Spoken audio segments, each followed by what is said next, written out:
53-year-old man marrying a 9-year-old girl is definitely wrong. Today, in Cairo, New York, London, it's wrong because it's a violation of the law. Eudora Comnene, the wife of King Baldwin III of Jerusalem, was born in 1145. She became the wife of King Baldwin III at the age of 13. But maybe today, in some other parts of the world, is not wrong because it's not violating the law or the customs and traditions of people.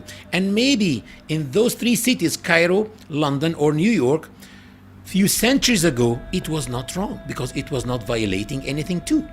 So to say that something is wrong or not, you have to say it's wrong because of what? Because it's violating what? Now let's go through European palaces to see more of these cases. In the 12th century, on September 14th in 1169, a Byzantine emperor named Alexis Comnenus II married a beautiful girl named Agnes when her age was only 9 years old. It was an official and natural marriage back at that time. Also, when do people get married? Usually people get married after they finish their studies because it's very difficult to study and be married at the same time. So in the cities you find girls getting married in the age of 22, 23 after they finish college. In the villages where usually people don't go to college, you find girls getting married in the age of 18, 19 after they finish school. What do you think was the case when there were no schools or colleges? What were girls doing? They were just getting married as soon as they reached puberty. Mary, peace be upon her, gave birth to Al-Masih ibn Maryam, or Jesus, when she was only 13 years old. Actually, today, after 1500 years, you find in the US girls getting married by the law at the age of 13. In New Hampshire, the age of marriage starts at 13 years old for girls by the consent of their parents. In Texas, 14 years old. In Missouri and Mississippi, 15 years old by the consent of their parents. Also in Spain, until 1995, it was 12 years old. And now it's 13 years old. In Canada, 100 years ago, it was about 11 years old. So it's unfair to judge people according to today's laws and customs. You have to judge people whether they were doing something wrong or not according to their own laws and their own customs. In 1184, Margaret, the Empress of Hungary, got married to Isaac II, the Byzantine emperor, when she was only 9 years old. This is why it's illogical to criticize the marriage of the Prophet Muhammad, peace be upon him, to Aisha, the daughter of the Prophet's closest companion, Abu Bakr.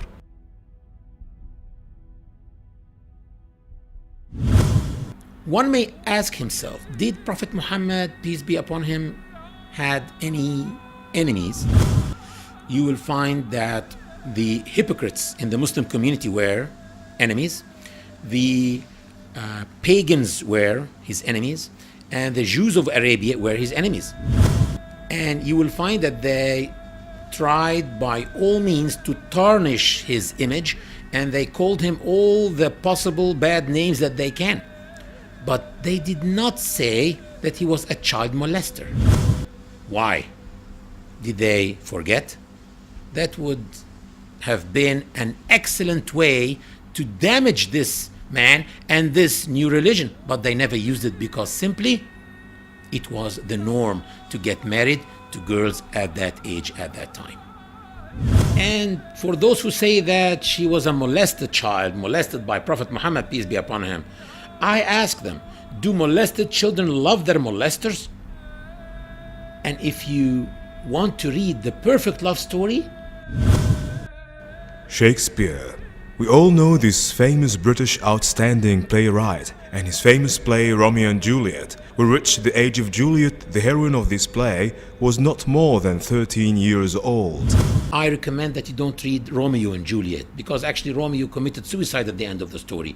Read Muhammad and Aisha. In the very words of Aisha herself, explaining how beautiful this relationship was between her and Prophet Muhammad, peace be upon him. Lady Aisha explains that he used to race with her, and she says that when he used to drink from her glass, he used to make sure that she sees him putting his lips in the same place where she was putting her lips and to drink from the glass. Lady Aisha says that when she used to say, "Oh my God, I have a headache," he used to say, "It's me who can sense your headache in my head." Lady Aisha was so proud that he died in her arms. على رهبته المتبسم اقرأ نبي الله اقرأ وابتهل وبذكر ربك يا نبي ترنم